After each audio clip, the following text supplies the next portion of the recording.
I'm Michael Weatherly. And I'm Cody DePablo. We're talking about Season 3, Episode 7, Honor Code. We also have a very special guest with us today in studio, Robert J. Wagner. We'll be talking about all things NCIS, Robert Wagner, and Anthony DiNozzo Sr. I love that guy. Yeah, he's the best. Welcome to Off Duty, an NCIS Rewatch podcast. This week on the show, we're talking Season 3, Episode 7, Honor Code. A 6-year-old boy sees who kidnaps his father, a naval officer who works with a highly classified online encryption system the boy calls NCIS, so Gibbs and the team investigate.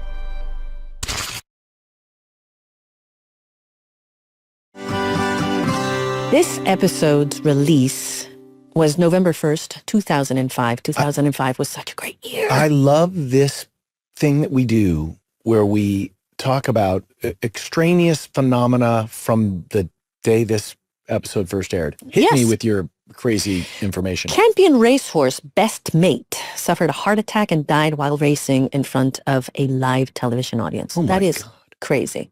By the way, I grew up with a family that had racehorses, and they did all that stuff. I wasn't a part of it, so that's why it's so foreign to me because it happened in South America. And I'm sure there was a racehorse named Ziva, but I know that there was a racehorse that won a significant amount of races called DiNozzo. Really? Yeah. You're very proud of that. Google it. Googleable. It's Googleable. Go to the next thing, and I'm going to look up DiNozzo. Jarhead and Chicken Little had their theatrical release. Chicken Little was such a cute little movie. I love that that's the one you go for. Of course. The discovery of 2 additional moons of Pluto is announced. Ooh, that would be amazing. Well, I wonder what that means astrologically. And the album Greatest Hits is released, a collection of Blink-182's greatest singles. Michael, what's your favorite Blink-182 track? The album is Enema of the State, and the song is What's My Age Again? Okay. Listen to it. Read the lyrics, and you will know that that was probably Anthony DiNozzo's favorite song, too. So just so you know, Gibbs befriends a young boy after his father, a lieutenant commander, is kidnapped. The lieutenant commander has been working on classified project and is the one with a set of encryption codes, which could pose a serious threat to national security if leaked. Although the evidence gathered suggests the lieutenant commander was part of a scheme, Gibbs's famous gut says otherwise. Meanwhile, the team takes turns babysitting a 6-year-old boy. Because I have a problem sometimes separating Mark and Gibbs, and they're totally different people. I know that. But they're both, to me, very much father figures. The thing that people don't know is that Mark is actually really good with kids. Remember, like all the kids would come in and he would always take them and he would always kind of take them under his wing. There'd always be like a knife that he would take out and he'd be like, look at this. And he'd always keep them like very interested. This is a loaded weapon. You want to, no, here's a knife. That. But he was always have you ever had bourbon? No, he was always really sweet to kids. I was always like an observation that I made. Like he was a caretaker, especially of the little ones. And I do think that maybe that trickled into the character of Gibbs. And Gibbs was very protective, of course, because he lost his little girl. Yeah, they're going to take care of you until we get your dad back. I can take care of myself. I don't doubt that. That informed a lot of what we see that character go through in the many years of his portrayal. You know, like the protection of the little people is a big deal. Protection of little people from Gibbs. And unlike the sort of space you're coming from, I saw Mark and Gibbs as 2 entirely different species of human. Like I saw them, and because what I saw from Mark Harmon when he was working with child actors was a deep concern for the child actor. But you understand why, and he had a moment, and I'm sure he would talk about it if he were here, but where he was doing a movie when he was, before NCIS, obviously, and he was working with a child actor, and Mark apparently had this very intense scene with this kid who had to have a breakdown, and he saw this director sort of save the last take for this little kid, and he wanted a very honest reaction. He wanted the little kid to kind of break down. And Mark was like, what is he doing? And at the end, he did something that was like unacceptable. I'm not sure exactly what he did to the kid, but he did something that really affected the kid, like psychologically. Like it was just a horrible thing to see. And I think from then, Mark had a very protective attitude towards children on set. He think really that's true. wanted to make sure that they felt safe, that they felt loved, looked after. And because I think that was like a horrible moment in his career where he was like, oh my God, they can do this to a child. Well, and Sean Murray was a child actor. He was also. And that's a very intense thing. It's a super intense thing. And I think that, I came to acting at 21 years old, and some would say I never quite got there. But, hello. It's a very hard thing to believe if you're sitting on that chair after 21 many years old, television episode. making a choice to become an actor as an adult, really, as a voting person, as someone who can buy alcohol. I'm of the legal age of consent. So, hello. And, at 21 years old, you're making a decision after college about what you're going to do with your life. It's an appropriate age. It's difficult when you're like, this little boy's 6 years old in this episode. I'm waiting for Agent DiNozzo to ask me a question. What kind of questions was I supposed to ask? What I saw, why I called NCIS. He's now 25. Oh my God. He's probably going to listen to this and go, why are they talking about me? No, he was a pro, and it's very weird as an adult. He knew my lines better than I knew my lines. I'll tell you Well, that. that's not a lot of That's slang. that's not a challenge. But we also, in the episode with him, learn so much about what Gibbs' relationship to the boys, and we see a little bit of like The what he's protection. like as a father. And Tony talks about his father. There's a lot of father strands in this thing. Cody, will you introduce our guest? Oh, I would love to. None other than Robert J. Wagner, who is a really special, dear actor to us. Did how many episodes? Many, 15 Maybe maybe? Or something? 15? Yeah. And how many movies and how many Oh my TV God. shows? I mean, I'm like a resume like you can't believe. Ladies and gentlemen, Robert Wagner. Junior, what's the matter with you? Junior, thank God you're here. DiNozzo, it's for me. You finally get to meet the real Tony DiNozzo. They've got the best ribeye in town. I don't like to advertise my failures. What's the fuss? I had a few drinks last night. Maybe too many. That's all I'm guilty of. Did you slip me a roofie? Do something with this, Junior. Junior, when are you going to come to your senses and sweep this gorgeous creature off her feet? I love you, Anthony. I love you. I am going to start this very special episode that we call our show Off Duty, RJ. You know why? Because you're off duty. I know. It's a simple Well, title. as But sometimes actors, as simple people. works. Simple works. So, so this, Cody DePablo, this is our conversation This with, is a treat and an honor. with Robert J. Wagner and Jill. Hi, Jill. Can you? Hi guys. Hi everybody. God, look at Hi, you, Jill. Here's gorgeous. Duke. Hi, Duke. Can you see the Duke? We see Duke. Oh, look at Hey, you. Duke, you good boy. So Good can boy. I would just want to say, Robert J. Wagner, it is such Yes. beautiful honor, pleasure, privilege to be in your company once again. And I could just do it forever. I love being with you. And I know that Cody and I have not wanted to even talk about how excited we are that we get to talk to you in this way. Have you got that bottle of wine open? No, I'm still saving that for when you come up. I'm so happy to be with you. This is a very a wonderful thing to do. Did you guys ever think you would have this relationship? Because this started on NCIS, Mr. Wagner playing your father. But then I've watched this for many years. You guys became very close friends, and that's something that I don't think the audience knows. We became friends, but there's a core mystery between me and RJ that persists. From the very first time we met and worked together until today, we are still asking the same question. Do you know what that question is, RJ? Yes, are you doing me? Or am I doing you? You're right, though, Cody. You know, we have become very, very close and very good friends. And I love Michael, and I love his family, and it's been a tremendous thing in my life to be involved with him. I love him dearly. But why do you think that is?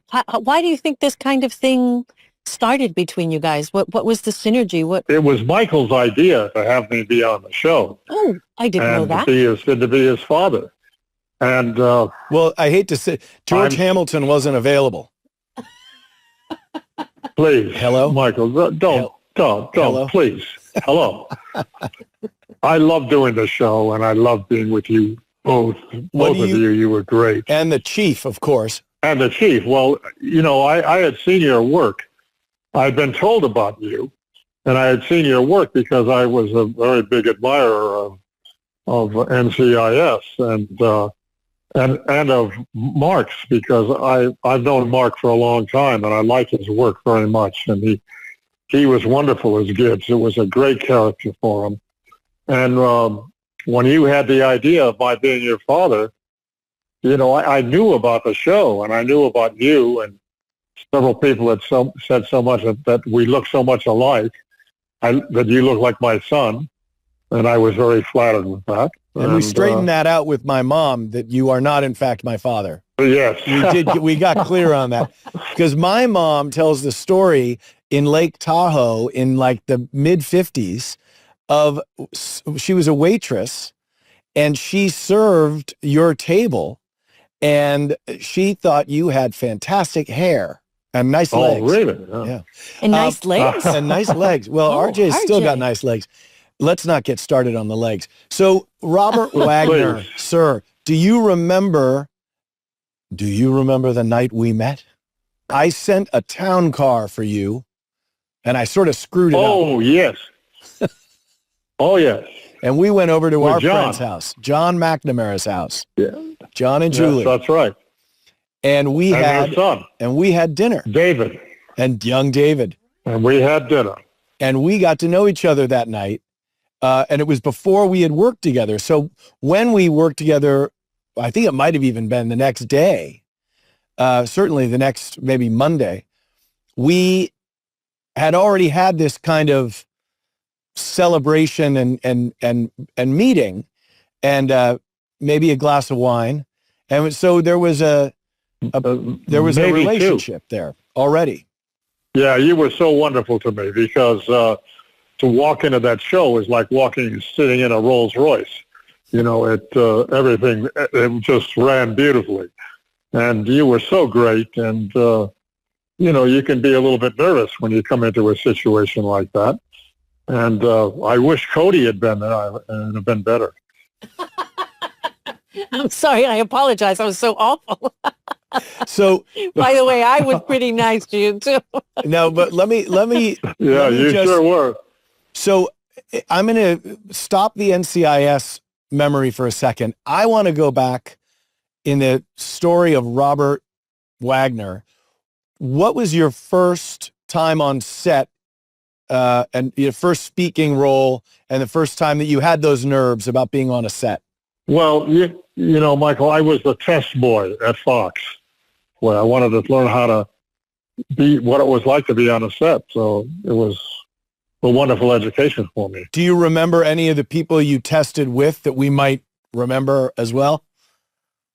Well, Joan Collins, I remember vividly, and Joan uses the test in her show.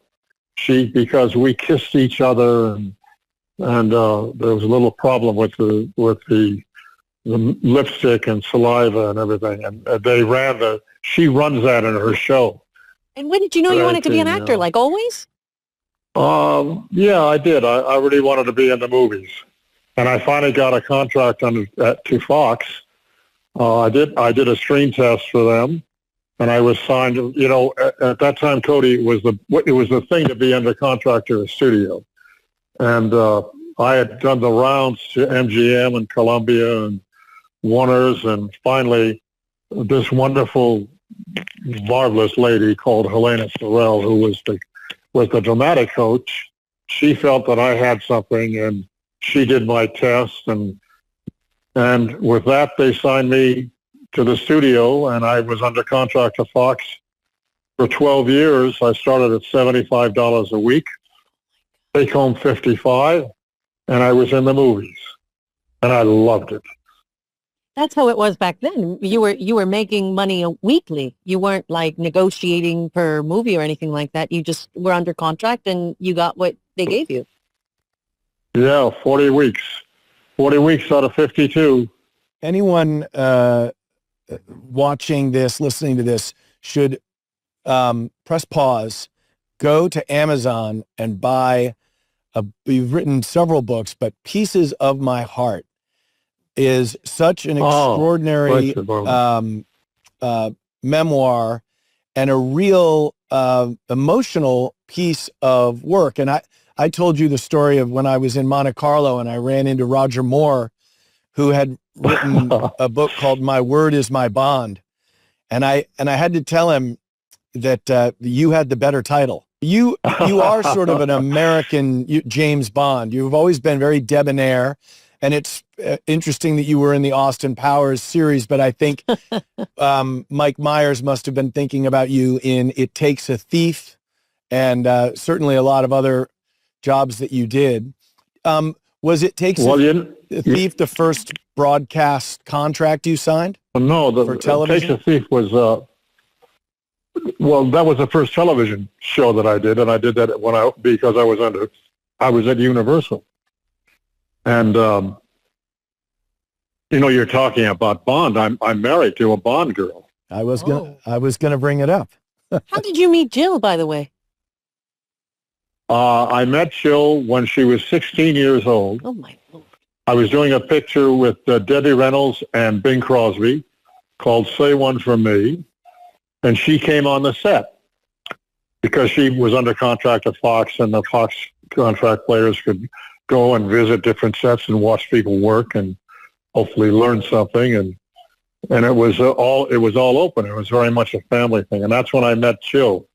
And when I met Jill's mother, I said, I met Jill on the set of Say One For Me. And she said, yes, I know, I have the pictures. And she had the pictures of when Jill and I met. Oh, really? And then we did a couple of films together. She was in the pilot of Heart to Heart. And a great anti-dentite Seinfeld episode. And yes, we did a Seinfeld episode.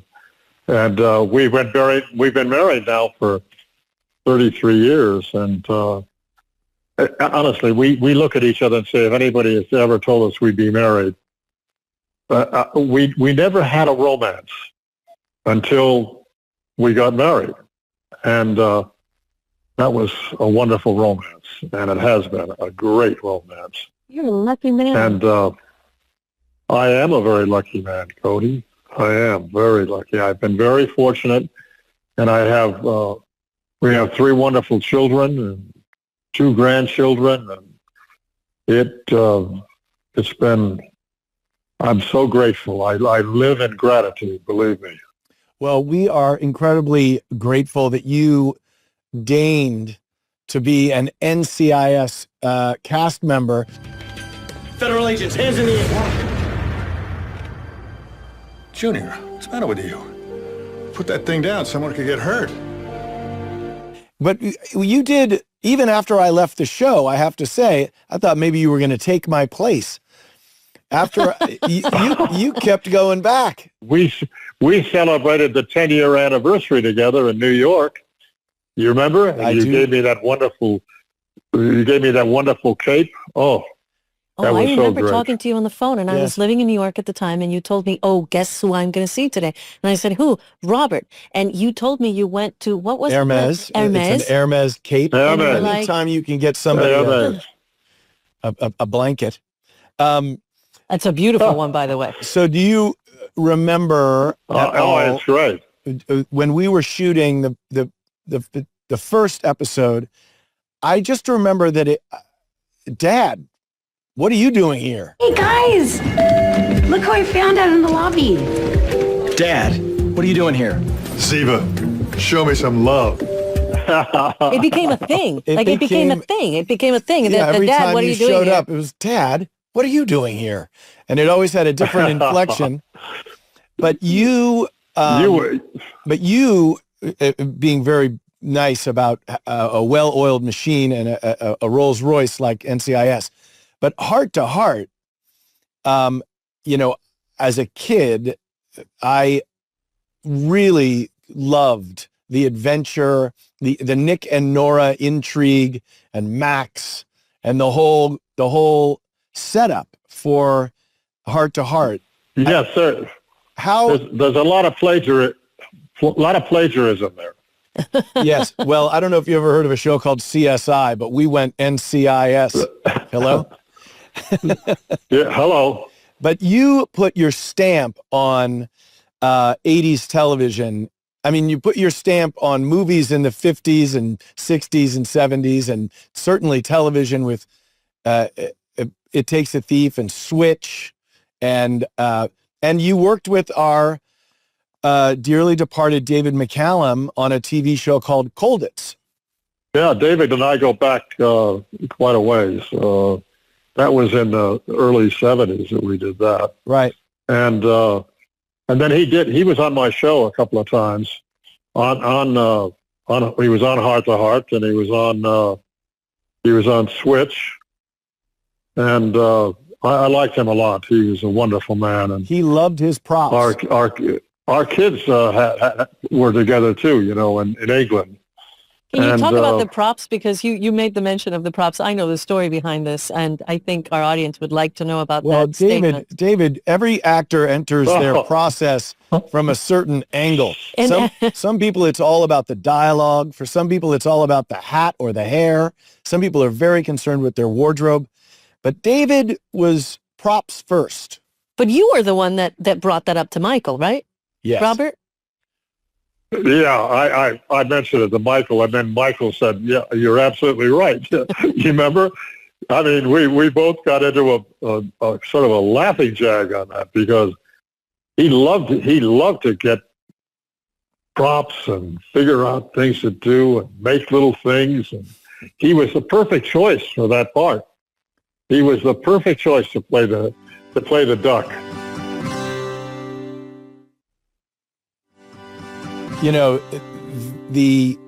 One of the great treats, RJ, about doing weekly television, which you did for a long time, 20 years straight, right? Yes, I would say. Every week, every new episode is a new guest star, right? You've got a new, and you're looking at whoever your co-star is, like Stephanie Powers and Heart to Heart or whatever, and you guys have to wake up and go in there, but it's the guest stars that really bring a show energy, wouldn't you say? Yeah, I think particularly after you've been doing it a while, and it's wonderful to have. It's wonderful to have actors come in and do, bring their quality to the show, and it's so helpful, and it perks you up.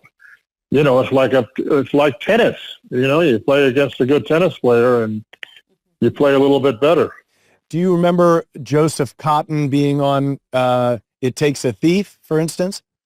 Yes, I do. And you brought some incredible...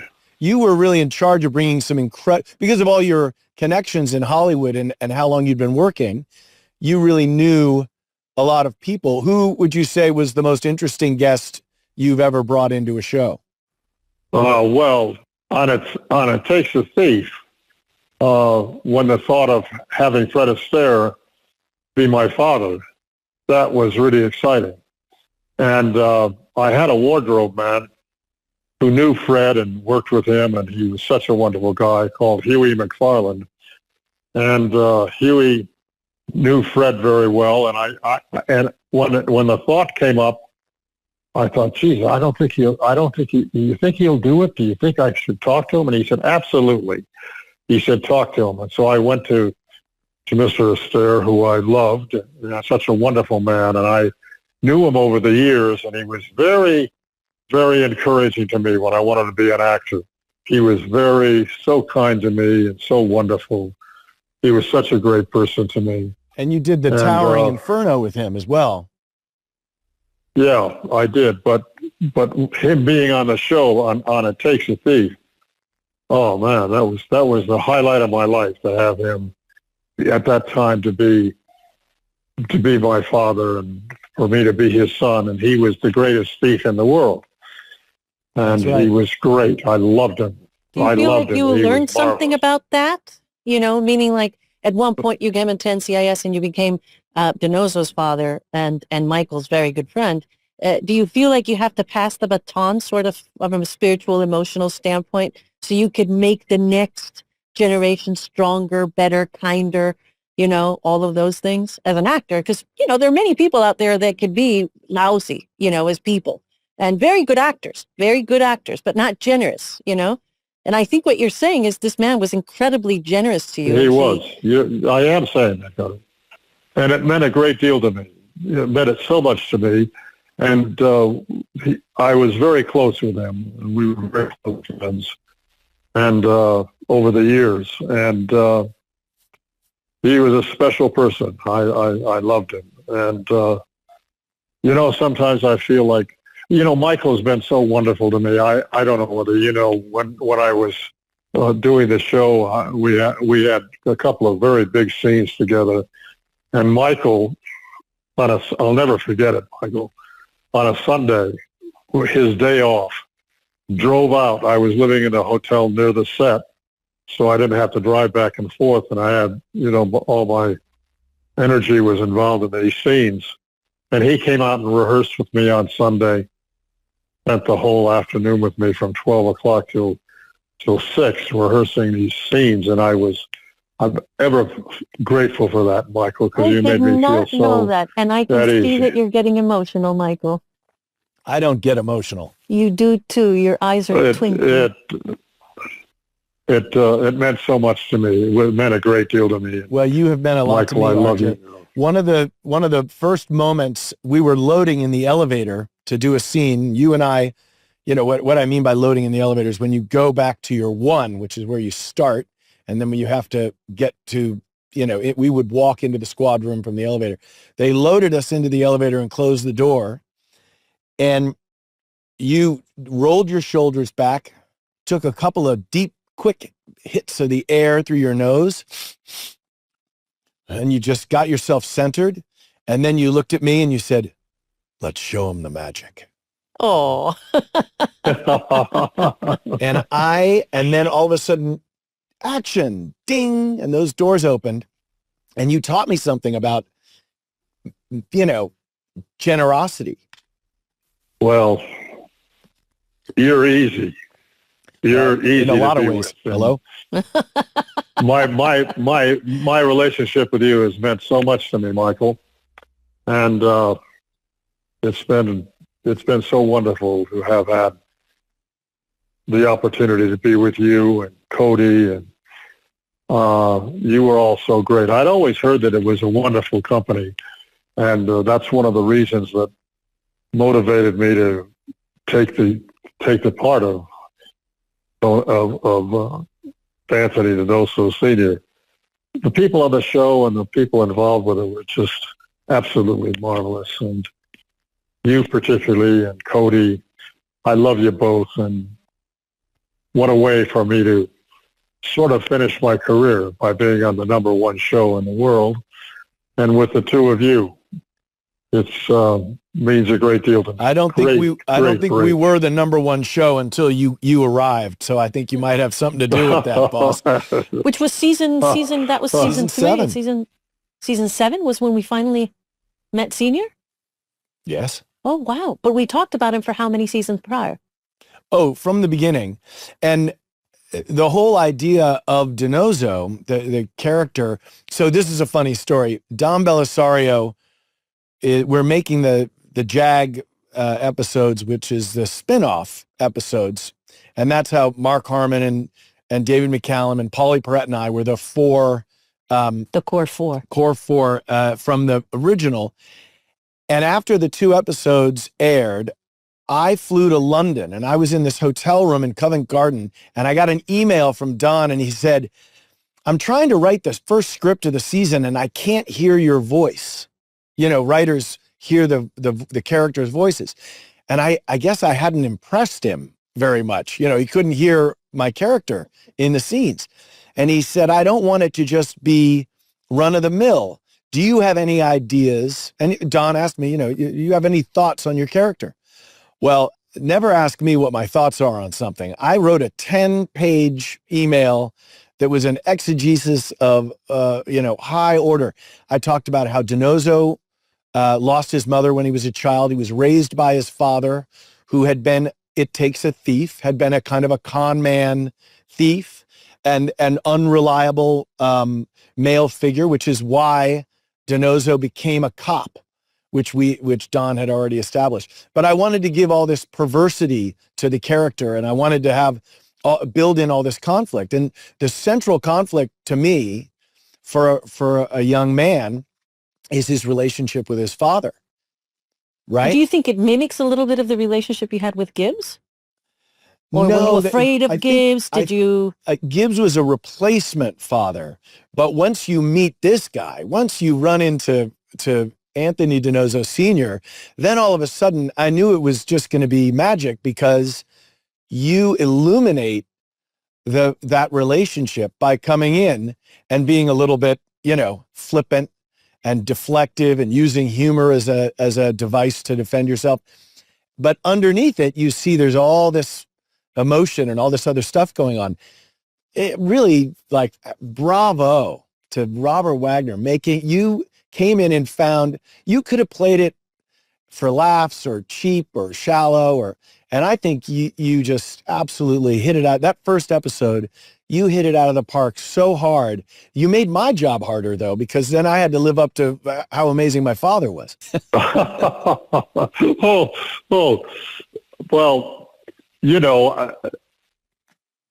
I think the basic thing, I think you, as my son, and I, even though we had our differences and we had there was that love. There was love there. And that was what I played. And I think that's what you played, because I felt it. Right. There wasn't, what they didn't have was trust. Right. But there was love. But there was love. True. And that's what they had to build, was the relationship, was the trust. That's very true. And I was also always jealous of your, I was always jealous of your hair. Sometimes, yeah?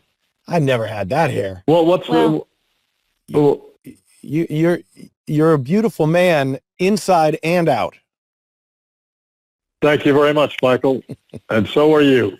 What was Paul and Newman's? I love you. What was this Paul is like Newman's, just being a spectator for this love fest going on. Paul Newman was a pretty good-looking guy, right? Oh yeah. Right. Do you know what his nickname on the set of a movie was for RJ when they did a picture together?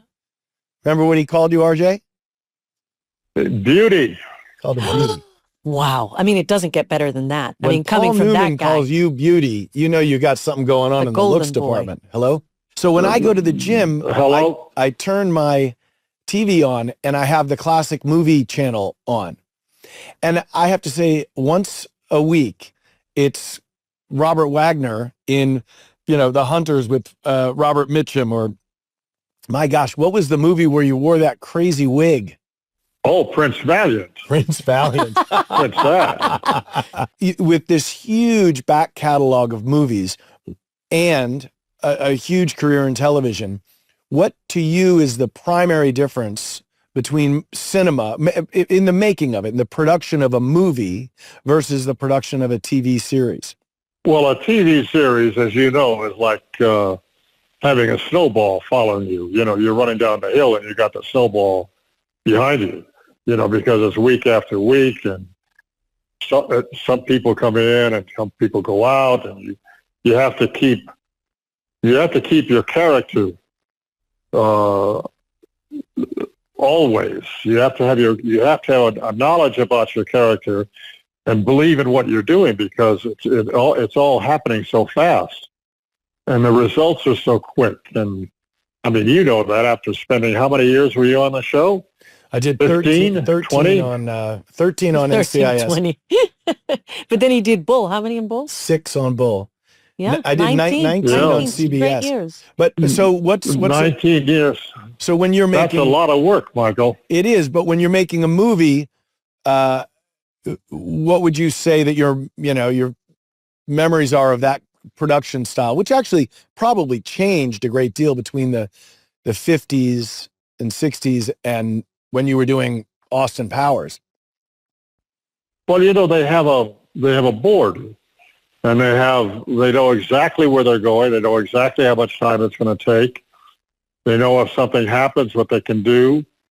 And, the way the production people figure it out, it's a miracle to me. The snowball is a great image. It is actually really good. I kept on getting- thinking of like the twin babies. Like when they work with children, they just try to cast Well, twins. can I tell the story, RJ, about you and me and Tom Wright and the child who's playing Tolly, Please. who is, do you remember that story? Yeah, sure. Tell it. Well, do you want This was after I left. This was my last episode. Right.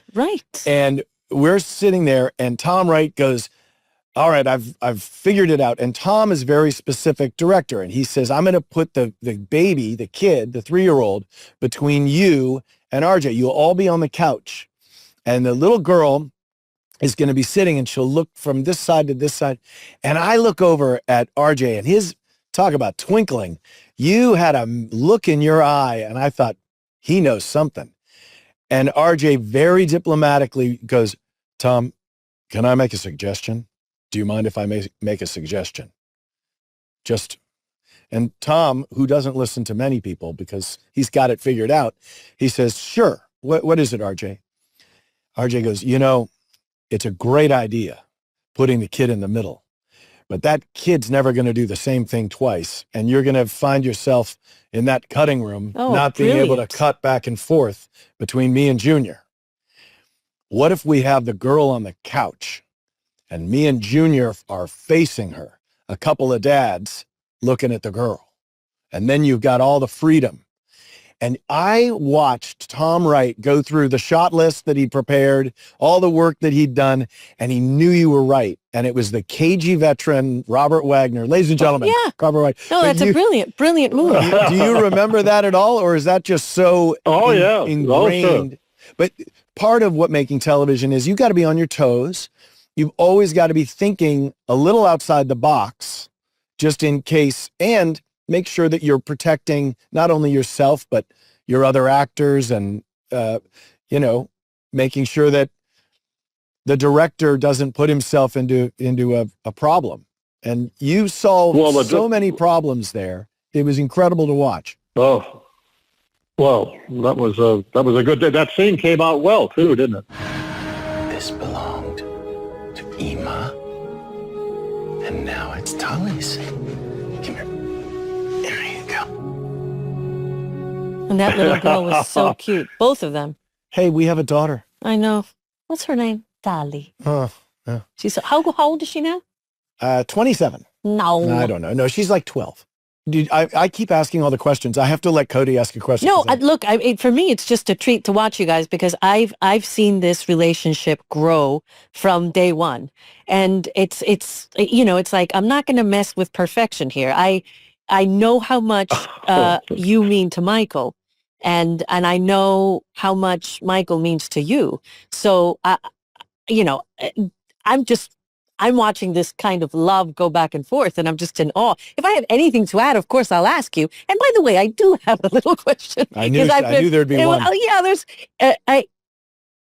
What is the best piece of advice you've ever been given in this business? And that's a big question. Big question. But you've had a long career, a mighty successful career, and you've been, you've gone through so much in life, and you remain so grateful. And to me, that's so admirable. But, one of the best things I ever heard was from Spencer Tracy, who said, involved with our business, in our business. He said, learn the lines, hit the mark, and be honest. And that meant a great deal to me, It's kind of simplified everything because that's what we're all looking for as actors. And in life, you just want to be forthright, have empathy, be honest, be direct, be trusting.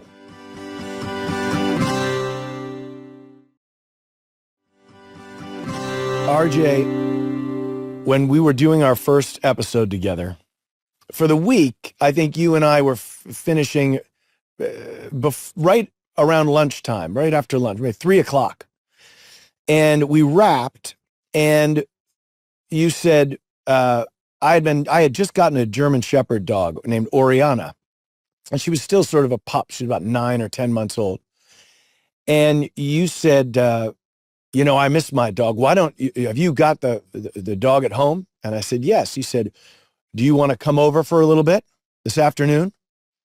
And I said, just to hang out? And you said, yeah, let's hang out. You said, go get the hund and come on over and we'll hang out. So I go bombing home. I tell Boyana, I'm like, give me the dog. I'm going to go hang out with Robert Wagner with my dog. And I was so excited. I jumped in my car. I drove over to your apartment, and I went into the lobby and said, the doorman said, Mr. Wagner is waiting for you. So I get in the elevator with the dog. I come up, I step off the elevator, and I see you in this beautiful red sweater down the hallway, and you give me a little wave. My dog immediately abandons me and goes up to Robert Wagner and starts licking RJ's hand. And RJ gives her the love, and Oriana's going, there, yes.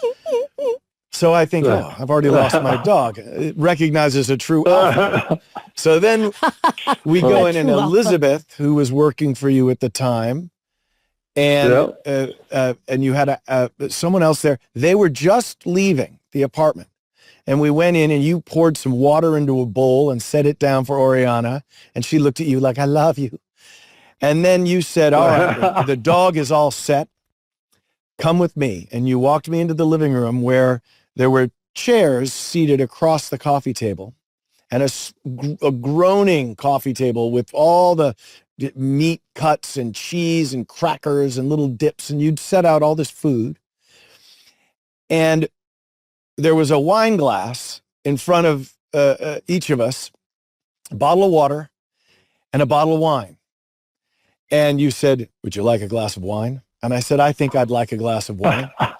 So we poured the glass of wine, and you held up the glass and you said, let's tell each other the truth. And you were exactly what you were saying. Tell the truth. We're going to hang out right now. No bullshit.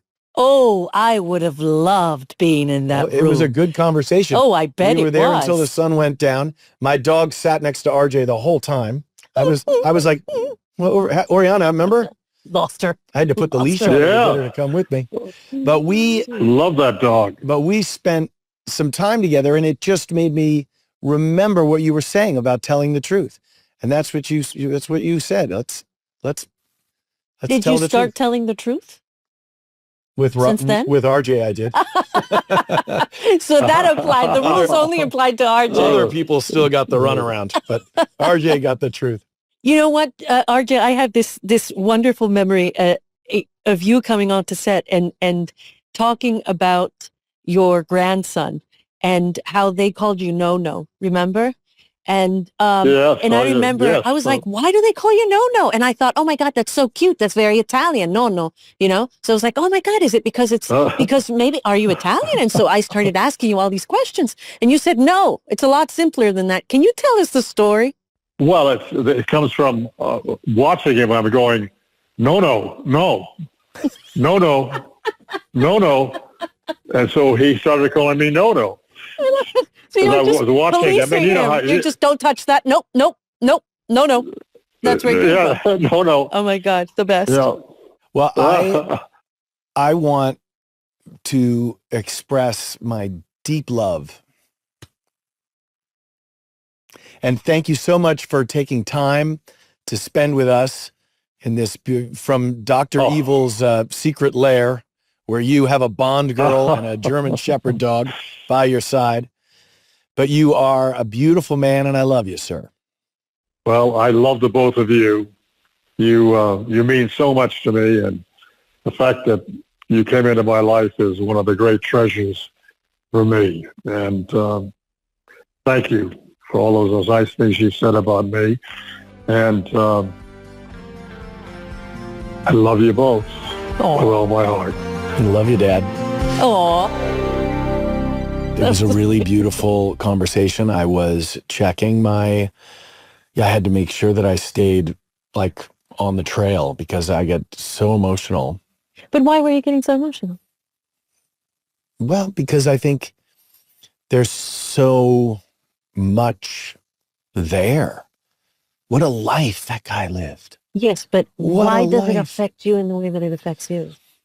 Well, maybe I can feel history through him, not just, it's kind of like doing mushrooms or something. It's like he's my little psilocybin daddy because all the walls come down and like you just have oneness, Yeah.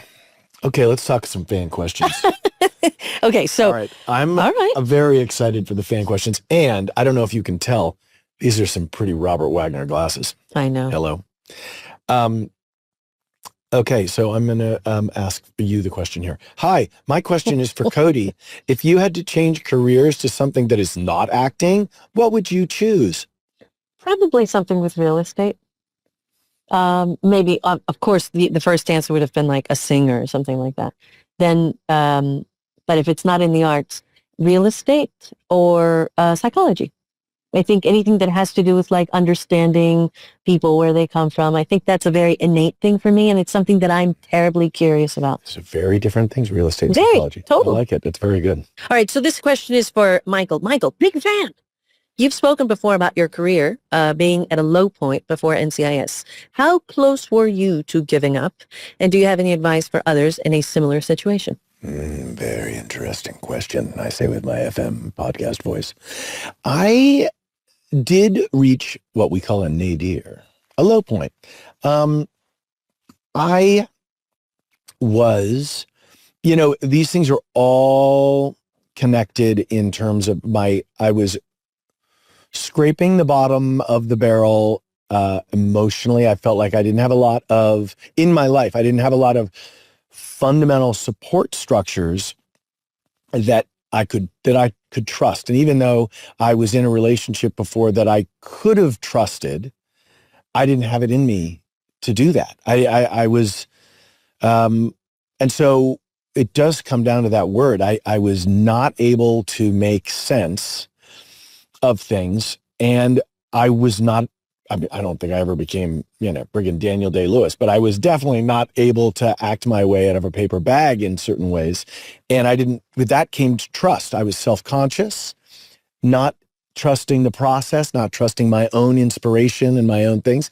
So it's that time when you're thinking, maybe I should just give it all up. But I never had that actual thought. I just kept getting more and more angry with myself that I wasn't having a breakthrough. And I more and more and more angry. And I was... What would you do when that anger would pop up? Did you get proactive about it? Or did all you get... kinds of things. I mean, and I did just pour myself into DiNozzo. And that was the breakthrough moment where I never had played that loose with myself, and I never trusted myself like that. And it was, again, we've talked about it. I felt like I had a lot of support from coworkers and from scene partners. Hi, you. And I found a lot, but I still didn't have those stanchions, those really fundamental cornerstone foundations. So as I built up this house, I didn't have the bottom of it figured out. And as you get up there, it starts to wobble, sink and wobble. Yes. I don't know. Have you ever lived in a house that it turns out it wasn't built correctly, and so you had to do a lot of... Yes, I actually trusted somebody with the house, and they did a horrible job. Your and now house, right? So you know exactly what that. But isn't it funny? But isn't it funny how the universe has a plan? Because yes, at the time that was happening, I had to pay attention to other foundational things in life, yes, and that's the thing that I couldn't miss. Because it was so obvious what I was going through that I was almost being slapped with it. And I was kicking and screaming, trying to get my way out of this. And the easiest way out And the universe was like, nope, you are not going to go the easy way, and you are going to learn the lesson, and the lesson is massive. Work foundationally on everything that you are. And it's intense because it kicks my ass. It's a lifelong pursuit, but certainly if we could, we were talking to Robert Wagner about advice. If I were to dispense any advice, odious as it might be, it's never stop working on yourself. I mean, well, that's like an everyday battle, right? Every day. Got to tend that garden, Cody. On that note. Should we go to the, have you ever had a plot line on the show that you just were like, went up to the writer's office and said, not doing it? Well, not plot line, but I think we all had moments that we were like, oh, well, and it's fine. I remember thinking about this today. I went up to the writer's room and I remember sitting down, and I think it was like 3 people. And I remember getting really, me, getting very animated, very passionate. I know you a little bit. Well, but at one point I realized that, and this happens to me also with my husband, I use my hands a lot and I point a lot, and he just looks at my hands and I feel very self-conscious because all of a sudden I feel like I'm doing something I'm not supposed to be doing. I know, it's very cultural, and it's very much who I am. Like, I speak with my hands, I speak with my body, I speak with my face. I just, everything about me is speaking. And I remember having to say to the writer, who I could see was taking offense, stopping myself and saying, oh, you're thinking that I'm mad. This is coming across as anger. And I remember at the time she looked at me and she was like, well, yeah. And I just had to say, oh, no.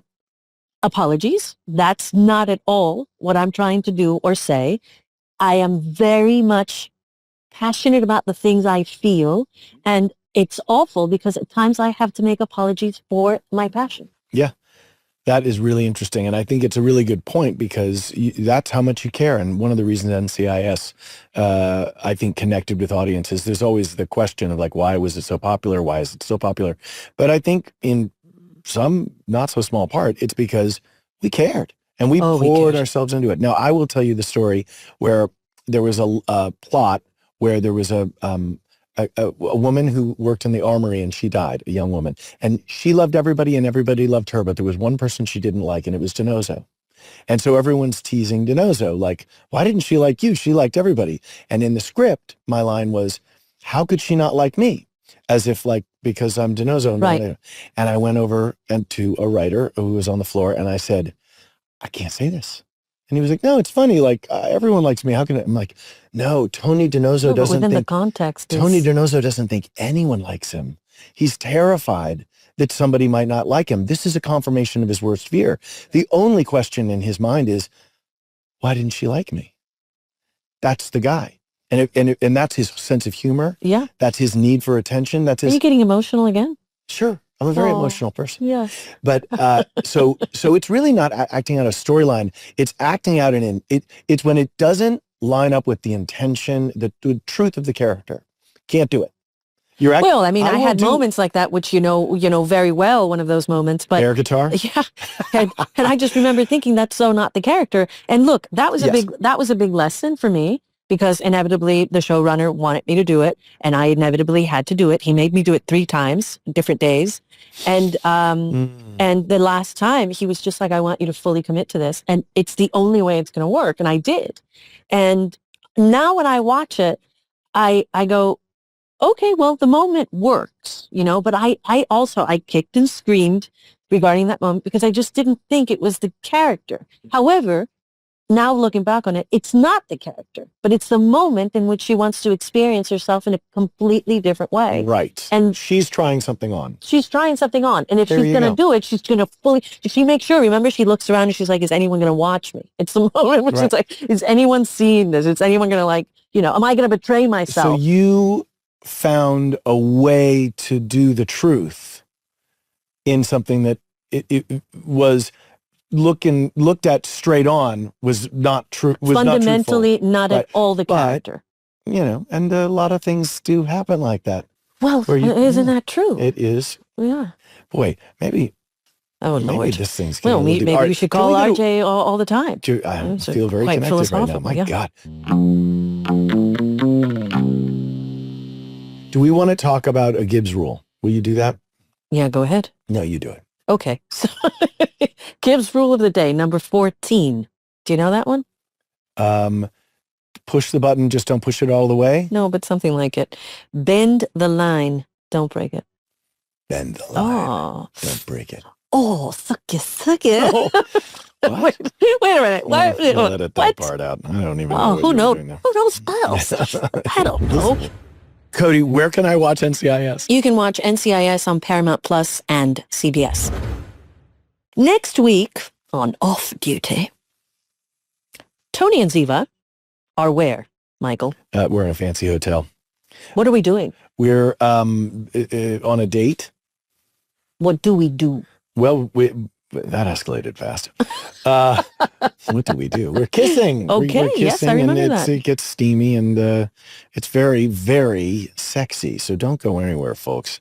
This is a milestone Tiva episode. Mm-hmm. I'm very excited about it. I mean, this off-duty thing is working out. It's season 3, episode 8, Undercovers. Foo.